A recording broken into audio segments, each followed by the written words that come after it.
Hello everyone, welcome to online classes. Students, आज हम लोग बात करेंगे experimental proof to show that DNA is semi conservative. इससे पहले हम लोगों ने डीएनए ही जेनेटिक मटेरियल होता है इसके बारे में बात करी, ठीक है, और भी बहुत सारी बातें निकल करके आई। फिर ये भी हमने पढ़ा कि डीएनए रेप्लिकेशन किस तरीके से होता है। तो अब यहां पर हमने ये पढ़ना है कि वॉटसन और क्रिक ने जो डीएनए मॉडल दिया और जब उन्होंने ये कहा कि डीएनए का जो रेप्लिकेशन होगा, ठीक है, वो किस तरीके से होगा, वो सेमी कंजर्वेटिव मेथड से होगा, ठीक है ना। अच्छा, तो इस बात का एक्सपेरिमेंटल प्रूफ कहां से निकल के आया, किसने इस बात को प्रूफ करके बताया, उस टॉपिक को लेकर के आज हम बात करेंगे। और जो लेसन हमारा चल रहा है वो लेसन है मॉलिक्यूलर बेसिस ऑफ इनहेरिटेंस। तो देखिए, an experiment carried out by Matthew Meselson and Franklin Stahl 1957 to 58, ठीक, यानी कि एक एक्सपेरिमेंट किया गया और एक्सपेरिमेंट जो था वो एक्सपेरिमेंट मैथ्यू मेसेल्सन और फ्रैंकलिन स्टार्क ने किया था 1957 से 58 के बीच में, और conclusively proved that in intact living E. coli cells that DNA is replicated by semi-conservative manner as postulated by Watson and Crick। इन्होंने, ये दो साइंटिस्ट हुए, मैथ्यू मेसेल्सन और फ्रैंकलिन स्टार्क, इन्होंने 1957 टू 58 के बीच में, ठीक है, ये प्रूफ करके दिखा दिया लिविंग सेल को लेकर के। लिविंग सेल कौन सा यूज किया? ई कोली बैक्टीरिया का यूज किया, उसका डीएनए रेप्लिकेट करवाया और ये प्रूफ करके बताया कि जो वॉटसन और क्रिक ने कहा था कि डीएनए रेप्लिकेशन जो होती है वो सेमी कंजर्वेटिव मैनर में होती है, सेमी कंजर्वेटिव मैनर में होती है। सेमी कंजर्वेटिव किसे बोलते हैं? सेमी कंजर्वेटिव का मतलब होता है जो डीएनए की जो लाइंस आएंगी, ये जो मान लीजिए डीएनए है, ठीक है, अच्छा, ये डीएनए जब ये अपने आप को रेप्लिकेट करना स्टार्ट करता है, ठीक है, तो ये वाली जो स्ट्रैंड होता है ये तो पेरेंट का ही रहेगा, यानी पेरेंटल डीएनए का रहेगा। इधर वाला स्ट्रैंड ये भी पेरेंटल डीएनए का रहेगा, बट इसमें ऐड हो जाता है, जस्ट अ मोमेंट, देखिए, इसके अंदर ऐड हो जाता है नया स्ट्रैंड, न्यू स्ट्रैंड ऐड हो जाते हैं, ठीक है। तो जो नया डीएनए बनता है उसमें एक स्ट्रैंड पेरेंट की रहती है और एक नई स्ट्रैंड होती है। इसी मैनर को बोलते हैं सेमी कंजर्वेटिव, ठीक है। अच्छा, तो ये वॉटसन एंड क्रिक ने पहले ही बता दिया था जब अपना डीएनए मॉडल दिया था, तो इस बात को प्रूफ करके बता दिया फिर मैथ्यू मेसेल्सन और फ्रैंकलिन स्टार्क ने, ठीक है। तो ये है आप एक्सपेरिमेंट। अब उसके बारे में अब देखिए, इस एक्सपेरिमेंट को करने में किन किन चीजों की रिक्वायरमेंट्स रहेगी, कौन कौन सी चीजें रिक्वायर्ड है। नंबर 1, पहली चीज है ए कॉली बैक्टीरिया, क्योंकि किसी का तो जेनेटिक मटेरियल चाहिए होगा ना, ठीक है। तो जेनेटिक मटेरियल ऐसा चाहिए था जो जल्दी जल्दी जनरेशन टू जनरेशन जल्दी जनरेशन बना ले अपनी, तो उसके लिए बेस्ट जो रहेगा वो बैक्टीरिया रहेंगे, क्योंकि ये जो है 20 मिनट्स के अंदर ही अपनी अगली जनरेशन बना लेते हैं, ठीक है। तो इसमें जो जनरेशन से जनरेशन देखने के लिए सबसे आसान बैक्टीरिया रहेगा, तो ई कोली बैक्टीरिया यूज किया गया। सेकंड, उसके बाद bacterial medium, bacteria medium culture. अब बैक्टीरिया को ग्रोथ भी करवानी है, ठीक है। तो अब जब बैक्टीरिया की ग्रोथ करवाएंगे तो बैक्टीरिया की ग्रोथ किस चीज में करवाएंगे, तो उसके लिए मीडियम चाहिए होता है। अब वो मीडियम क्या रहेगा? एक मीडियम रहेगा NH4Cl14, यानी कि नाइट्रोजन आइसोटोप 14 यूज किया जाएगा, तो अमोनियम क्लोराइड यूज होगा, जिसके अंदर जो नाइट्रोजन होगा वो नाइट्रोजन 14 आइसोटोप होगा नाइट्रोजन का। अच्छा, तो ये क्या है कि जो नाइट्रोजन क्यों ले रहे हैं? क्योंकि आपको पता है जो डीएनए बनता है, ठीक है, वो उसके अंदर मेन कंटेंट क्या रहता है? नाइट्रोजन रहता है। तो नाइट्रोजन चाहिए, इसलिए यहां से नाइट्रोजन एक मीडियम है, उसको नाइट्रोजन यहां से मिल जाएगा, ठीक है, उसमें आइसोटोप कौन सा यूज हो रहा है, नाइट्रोजन का 14th आइसोटोप यूज हो रहा है। जबकि दूसरा मीडियम कौन सा होगा, उसके अंदर 15th isotope of nitrogen use होगा, अमोनियम क्लोराइड ही रहेगा, मगर नाइट्रोजन कौन सा होगा, 15th आइसोटोप। अब आइसोटोप, ठीक है, देखिए ये वाला जो आइसोटोप है इसके अंदर 7 प्रोटॉन और 7 न्यूट्रॉन्स, ठीक है, जबकि 15th वाले में क्या है, 7 प्रोटॉन प्लस 8 न्यूट्रॉन्स, ठीक है ना। अच्छा, तो ये वाला जो 15 नंबर वाला हो गया वो हैवी हो गया। अच्छा, ये बात मैटर करेगी और तभी इसके बेसिस पर ही आगे रिजल्ट भी निकल के आएगा। अच्छा, उसके बाद 3rd नंबर पे कौन सी रिक्वायर्ड चीज है, 6M, ठीक है, सीजियम क्लोराइड, ठीक है। अब सीजियम क्लोराइड क्या है, ठीक है, सीजियम क्लोराइड में ये क्यों यूज करते हैं सीजियम क्लोराइड को, इसको यूज इसलिए किया जाता है क्योंकि इसकी जो डेंसिटी होती है, ठीक है, वो डीएनए की डेंसिटी के बराबर होती है। तो जब हम एक्सपेरिमेंट होगा, एक्सपेरिमेंट के दौरान सेंट्रीफ्यूगेट करना होगा, सेंट्रीफ्यूगेशन फिनोमेना यूज होगा, तो उस समय पर इस जो हमारा कल्चर है उसको इस सीजियम क्लोराइड के सॉल्यूशन में ऐड करा जाएगा, और क्योंकि दोनों की डेंसिटी सेम है इसलिए सीजियम क्लोराइड यूज कर रहे हैं, 6M सीजियम क्लोराइड, ये है लॉजिक। और 4th फोटोग्राफिक प्लेट, ठीक है। अच्छा, फोटोग्राफिक प्लेट क्या होगा कि जब सॉल्यूशन बनाने के बाद पिक्चर्स ली जाएंगी तो पिक्चर्स कहां पर जाकर के ड्रॉ होंगी या पिक्चर कहां पर बनेगी, तो फोटोग्राफिक प्लेट पर बनेगी। अब पिक्चर बनाएगा कौन, तो वो बनाएगा स्पेक्ट्रोफोटोमीटर बनाएगा, ठीक है। तो ये चीजें रिक्वायर्ड है एक्सपेरिमेंट के लिए, ठीक है। अब हम एक्सपेरिमेंट को देखते हैं कि एक्सपेरिमेंट क्या है, आइए देखते हैं। हम समझते हैं कि जो एक्सपेरिमेंट है वो एक्सपेरिमेंट क्या है, ठीक है। एक्सपेरिमेंट को देख लेते हैं। देखिए, सबसे पहले एक पेट्री डिश ली गई, ठीक है। पेट्री डिश बता देता हूं क्या होता है। पेट्री डिश एक इस तरीके की प्लेट होती है, उस प्लेट के अंदर जो भी हमें बैक्टीरिया का कल्चर करवाना होता है उसको रखते हैं, ठीक है। उसके ऊपर की एक कवर होता है, उसको ढक के फिर उसको इंक्यूबेटर में रख दिया जाता है, उसको पेट्री डिश बोलते हैं। माइक्रोबायोलॉजी के अंदर इसका यूज होता है, ठीक है। अच्छा, तो देखिए, सबसे पहले एक पेट्री डिश के अंदर ई कोली की, ठीक है, ग्रोथ करवाई गई। अब ई कोली के अंदर जो नॉर्मल, जब उसका जो न्यूक्लियोटाइड है, ये नॉर्मल जो डीएनए है उसके अंदर N14 ही रहेगा, क्योंकि नाइट्रोजन जो एनवायरमेंट से मिल रही है, ठीक है, उसके अंदर जो वो लेगा अपना जो फूड लेगा तो वो कहां से लेगा, उसके अंदर तो नाइट्रोजन N14 ही है, तो जो उसके अंदर डीएनए बनेगा वो N14 बनेगा। तो पहली जनरेशन ई कोली, ठीक है। अच्छा, यहां तक कोई दिक्कत नहीं है, यहां ई कोली की ग्रोथ करवा दी, इसको G1 कह रहे हैं। अच्छा, उसके बाद क्या हुआ कि bacteria grown on medium of N15 ammonium chloride up to many generation. उसके बाद इस जो ई कोली बैक्टीरिया को, जिसमें अमोनियम क्लोराइड 15 वाला डाला हुआ था, उस सॉल्यूशन के अंदर ग्रोथ करवाया, वो भी कई जनरेशन तक, ठीक है। अच्छा, जैसे 1-2 दिन के लिए करवा दिया, वैसे तो 20 मिनट के अंदर अपनी नेक्स्ट जनरेशन ये बना लेता है, तो 1-2 दिन के लिए करवा दिया। इट मींस अब पूरी तरीके से जो यहां पर G2 पेट्री डिश के अंदर जो बैक्टीरिया है उसके अंदर जो डीएनए है वो N15 वाला है। क्लियर है? क्योंकि बैक्टीरिया को जो फूड मिल रहा था वो N15 वाला मिल रहा था, तो उसके अंदर जो अंदर नाइट्रोजन से रिलेटेड जो भी मॉलिक्यूल बनने वाले हैं वो कौन सा नाइट्रोजन जाएगा, N15 वाला जाएगा। इट मींस उसके पास जो न्यूक्लियोटाइड बने होंगे वो N15 वाले होंगे, और जो न्यूक्लियोटाइड है उन्होंने बनाया होगा डीएनए, तो जो डीएनए बना वो N15 वाला बना। यहां तक क्लियर है आपको? ठीक है। अच्छा, चलिए, तो अब यहां पे जो G2 मैंने मान लिया उसके अंदर हमें पता है कि जो डीएनए है वो N15 डीएनए है, ठीक है ना।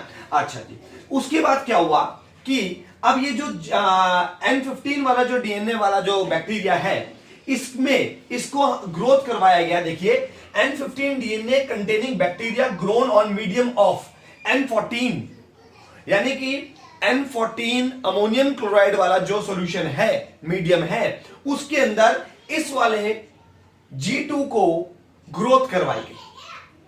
ठीक। अच्छा, कितनी देर के लिए करवाई गई? एक जनरेशन के लिए करवाई गई। अब एक जनरेशन कितनी देर में होती है? 20 मिनट के लिए होती है। It means ammonium chloride 14 number nitrogen, isotope 14 medium के अंदर N15 डीएनए वाले को ग्रोथ करवाएगा 20 मिनट के लिए। लॉजिक समझ में आ गया आपको? अच्छा, जब ग्रोथ करवाया गया तो हमें G3 जनरेशन मिल गई। अभी G3 में कौन सा डीएनए है, कैसा डीएनए है, अभी हमें मालूम नहीं। अच्छा जी, उसके बाद क्या किया गया कि जो G3 जनरेशन थी, ठीक है, इसको फिर दोबारा ग्रोथ करवाया गया अगले 20 मिनट के लिए। यानी कि अब अगले 20 मिनट और ग्रोथ करवा दिया गया। ठीक है, अगले 20 मिनट तक और ग्रोथ करवाया। ठीक है, अभी वही N14 वाले सॉल्यूशन में ही करवा रहे हैं, ठीक है ना। अच्छा, क्योंकि N14 में डाला हुआ है तो N14 के अंदर और देर करवा दिया ग्रोथ, 20 मिनट और लगा दिए गए, तो अब G4 मिल गया हमें। ठीक है, जनरेशन नंबर 4 मिल गई। ठीक है, अच्छा, अब जनरेशन नंबर 3 में कौन सा डीएनए है और जनरेशन नंबर 4 में कौन सा डीएनए है हमें नहीं पता। अब इसके बाद क्या किया गया, इसके बाद सीजियम क्लोराइड, ठीक है, 6M सीजियम क्लोराइड, ठीक है, ये लिया गया और उस वो लेकर के जो ट्यूब्स होती हैं, सेंट्रीफ्यूगेशन ट्यूब्स होती हैं, उनके अंदर वो सॉल्यूशन भरा गया और उसके बाद वो सिंपल ट्यूब होती है, जैसे ट्यूब होती है ऑर्डिनरी ट्यूब।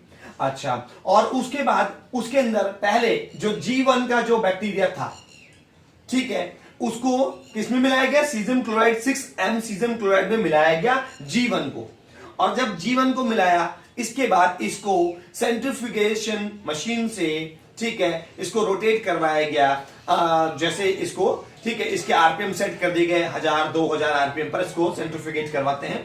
ठीक है, अच्छा, जब ये सेंट्रीफ्यूगेशन से राउंड लेता है तो होगा क्या, उसके बाद क्या होगा कि जब ट्यूब को निकाल दिया जाएगा तो देखा गया कि एक उसके बाद फिर एक काम और किया गया कि ट्यूब को, जो ट्यूब है उस ट्यूब को जो आपकी फोटोमेट्रिक प्लेट थी, ठीक है, उसके साथ रखा गया और स्पेक्ट्रो फोटो मैट्रिक जो हमारे पास था उससे यूवी रेज डाली गई। ठीक है, अच्छा, और जब यूवी रेस पड़ी तो यूवी रेस पड़ने पर एक बैंड मिला।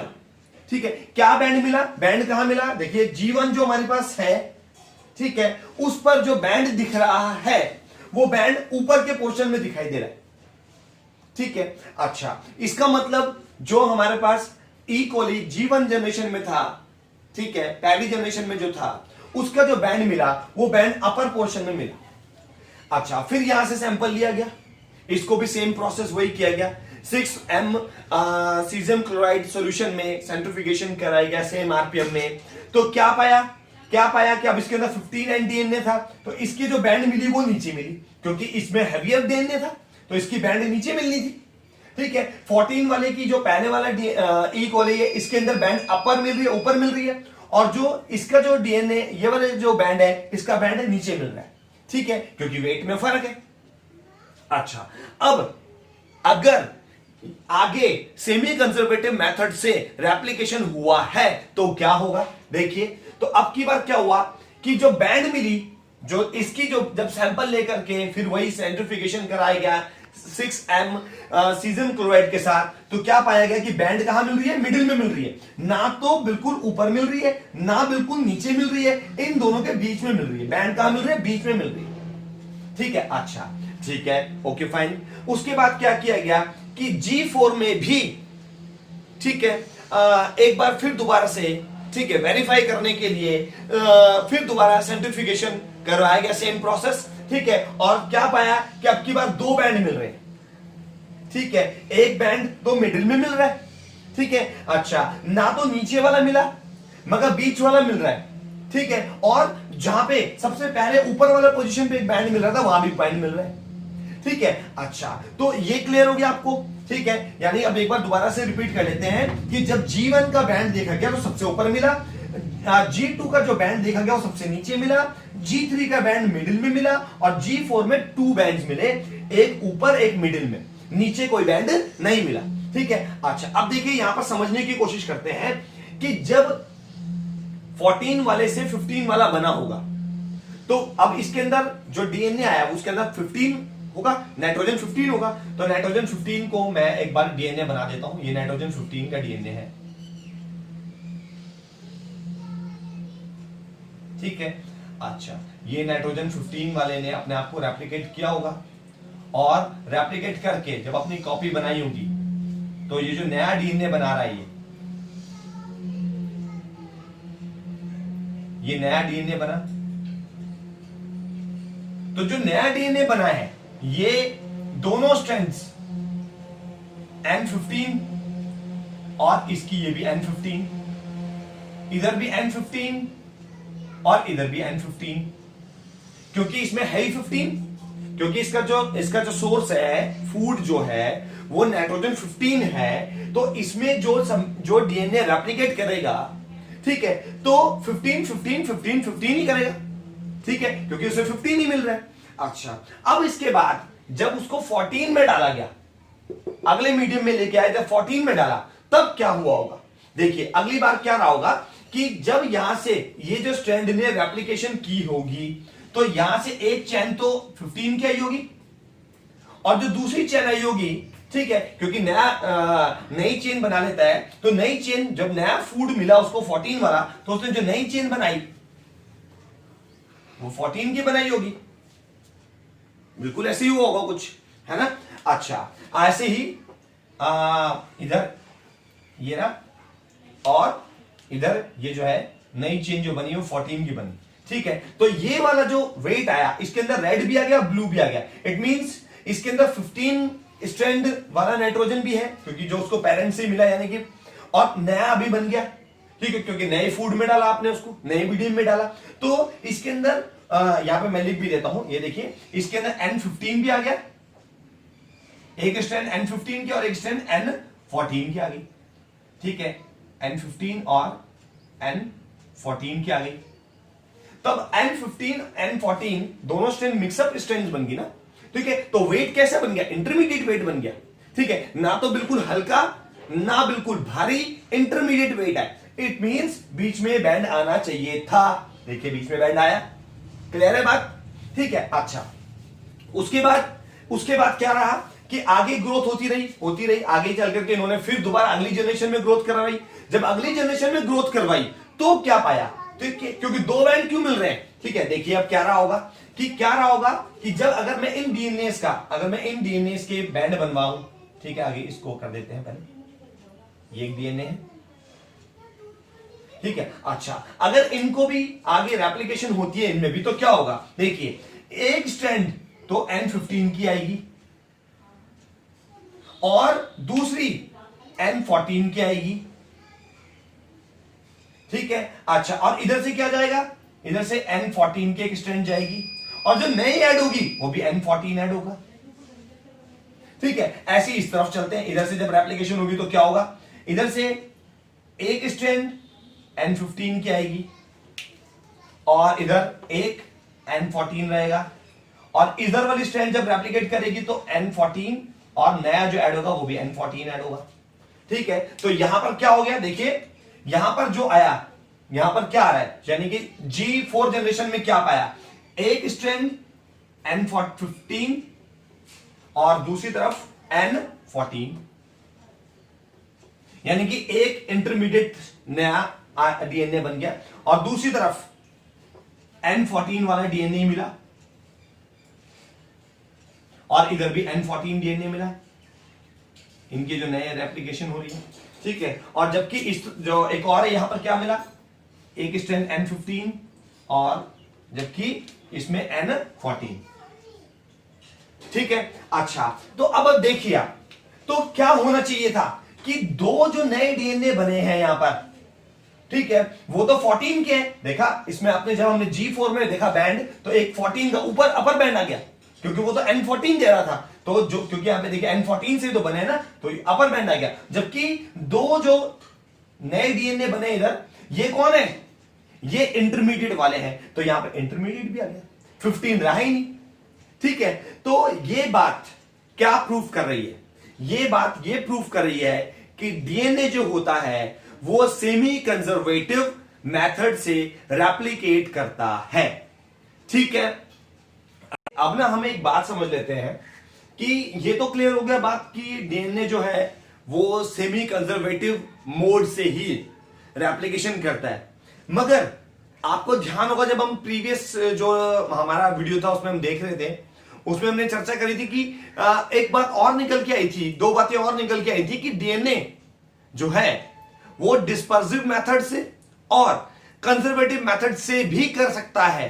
हालांकि प्रूफ कर दिया ये बात, बट इस बात को भी हम लोग करके लेके चलते हैं कि क्या सिर्फ कंजर्वेटिव या डिस्पर्सिव मेथड भी हो सकता है। तो आइए देखते हैं, ठीक है। अच्छा, पहले बात कर लेते हैं सिर्फ कंजर्वेटिव की। अगर कंजर्वेटिव होता तो इसके बाद यानी कि N15 के बाद क्या बनता, G13 पर कौन सी क्या बन जाता। देखिए, अगर कंजर्वेटिव होता तो ये कुछ ऐसे बनता, एक तरफ रेड लाइन बनती, ठीक है, यानी कि 15 वाला डीएनए बनता, और एक तरफ 14 वाला डीएनए बनता। क्योंकि दोनों कंजर्वेटिव में होता ही यही है कि दो अलग अलग स्ट्रैंड्स बनेंगी, यानी कि दो अलग अलग स्ट्रैंड्स के साथ साथ दो अलग अलग डीएनए बनेंगे, ये मतलब है। तो ये बन गया N15 वाला पोर्शन पूरा, और ये बन गया N14 वाला पोर्शन पूरा।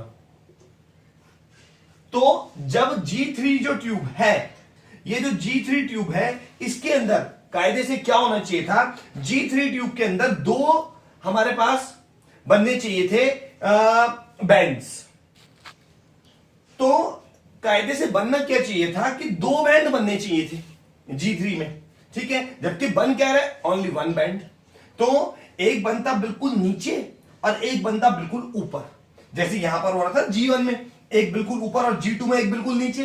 तो G3 में भी क्या होना चाहिए था, दो बैंड बनने चाहिए थे, एक बिल्कुल ऊपर और एक बिल्कुल नीचे, क्योंकि एक 15 का और एक 14 का है, ठीक है। अच्छा, जबकि ऐसा तो हो ही नहीं रहा, इसका मतलब डीएनए जो रेप्लिकेशन करता है वो कंजर्वेटिव मेथड से नहीं करता, ये भी क्लियर हो गया। अब चलते हैं एक और कि डिस्पर्सिव मेथड, क्या डिस्पर्सिव से भी कर सकता है, ठीक है। तो डिस्पर्सिव की बात भी कर लेते हैं। तो डिस्पर्सिव में क्या होता है कि अगर जब यहां तक तो क्लियर, N15 तक तो नॉर्मल रह गई बात, उसके बाद G3 स्टेज में ही चेंज होना है।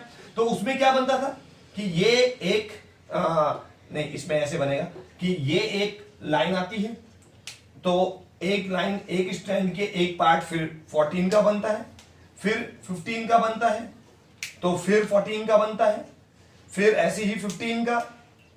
तो इसको बोलते हैं डिस्पर्सिव, ऐसे, ठीक, ऐसे इस तरफ चलेगा, ये ऐसे है तो इधर ऐसे है, ठीक है, और इसमें ये इस तरीके से ऐसी इस तरफ भी जानी थी।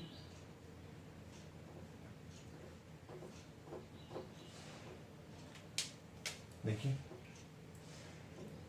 यानी कि स्ट्रैंड में ही कुछ पोर्शन N15 का और कुछ पोर्शन N14 का, स्ट्रैंड के पास N14 N15 N14 N15, strand में दोनों पोर्शन चलते हैं, 14 15 14 15 14 15। तो इट मींस जब G3 में बैंड बनता तो ये तो इंटरमीडिएट वेट वाले बन रहे थे, क्योंकि दोनों पोर्शन बराबर बराबर आ रहे हैं। तो यहां पर जो G3 में बैंड बनने वाला था वो बीच में ही बनने वाला था। तो डिस्पर्सिव में ये तो यहां तक तो क्लियर है। अगर एक्सपेरिमेंट को सिर्फ G3 लेवल तक ही किया जाता तो बीच वाला बैंड मिलता, ठीक है। तो अब कंफर्म नहीं हो पा रहा कि सेमी कंजर्वेटिव कहें, क्योंकि सेमी कंजर्वेटिव में भी G3 में बीच वाला बैंड बन रहा है, और डिस्पर्सिव अगर कहे तो उसमें भी बीच वाला बैंड बनता। मगर जैसे ही G4 स्टेज में पहुंचते तब क्या होता, तब क्या होता कि ये जो G3 से जब G4 में आ रहा है तो ये पड़ा हुआ कौन सी मीडियम में है, 14 मीडियम में ही पड़ा हुआ है।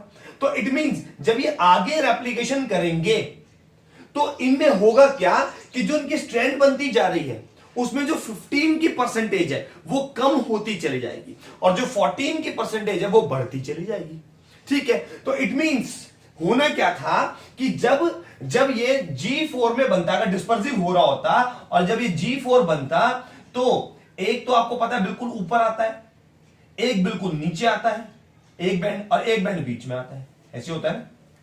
तो अगर ये डिस्पर्सिव होता और G4 स्टेज में एक्सपेरिमेंट पहुंचता तो जो बैंड बनना चाहिए था वो कुछ ऐसे बनना चाहिए था, ना बिल्कुल ऊपर, ना बिल्कुल बीच में, ना बिल्कुल नीचे, बीच से थोड़ा ऊपर, बीच से थोड़ा सा ऊपर। रीजन क्या है, क्यों ऐसा होता, क्योंकि क्योंकि जब G4 तक पहुंचते तो इसमें N15 की जो परसेंटेज हो जाती वो कम हो जाती, ठीक है, क्योंकि जो बैक्टीरिया को फूड मिल रहा था वो तो 14 मीडियम से मिल रहा था, और अगर डिस्पर्सिव मेथड से कर रहा होता तो जो नए आगे चेन बन रही होती उसके अंदर 15 की रेशियो कम और 14 की रेशियो ज्यादा हो जाती, अगली जनरेशन तक जाते जाते, क्योंकि G4 तो आपकी 4th जनरेशन है, ठीक है ना। अच्छा, तो यहां पर 14 का रेशियो जब ज्यादा हो जाता, 15 का कम हो जाता, तो इसका जो वेट था वो हल्का हो जाता, तो थोड़ा ऊपर हो जाता। तो जबकि ऐसा कुछ भी हमारे को इस एक्सपेरिमेंट में देखने को नहीं मिला, तो इससे क्या पता चलता है, ना ये कंजर्वेटिव है ना ये डिस्पर्सिव है, ये जो रेप्लिकेशन मोड है वो सेमी कंजर्वेटिव है, ठीक है ना। तो स्टूडेंट्स, आई होप आप लोगों को बात समझ में आई होगी। आज हम अपनी वीडियो को यहीं एंड करते हैं। Keep watching and keep planning. Thank you very much.